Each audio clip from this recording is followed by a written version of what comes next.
పక్క రాష్ట్రమైన ఆంధ్రప్రదేశ్లో ఆనాడు ఉమ్మడి రాష్ట్రంగా ఉన్నప్పుడే పోలవరం ప్రాజెక్టు గురించి సినిమాలు వచ్చినాయి, కథలు వచ్చినాయి, చాలా వచ్చినాయి.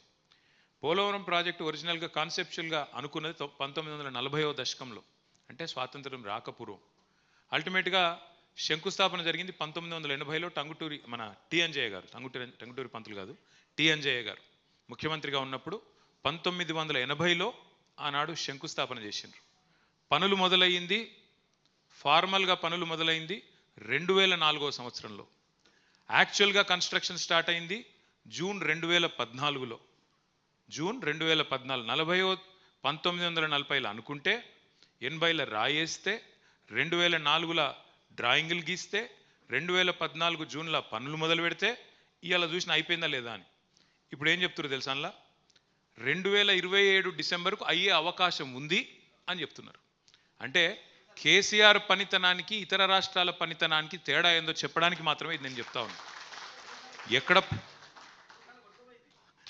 1940, ఎక్కడ 1980, ఎక్కడ 2014, ఎక్కడ 2004, ఎక్కడ 2027. అదే కేసీఆర్ గారు ఇప్పుడే మా గంగుల కమలాకర్ అన్న చెప్పిండు. 2016లో శంకుస్థాపన చేస్తే 4 ఏళ్ళు 3 ఏళ్ళు తిరగకుండానే అక్కడ బరాజ్ ఓపెనింగ్, ఆ తర్వాత 5-6 ఏళ్ల లోపలనే ప్రపంచంలోనే అతి పెద్దదైన లిఫ్ట్ ఇరిగేషన్ ప్రాజెక్టును పూర్తి చేసిన నాయకుడు కేసీఆర్ గారు. ఇది ఎవరు అవునన్నా కాదన్నా ప్రపంచ చరిత్రలో నిలిచిపోయే మాట.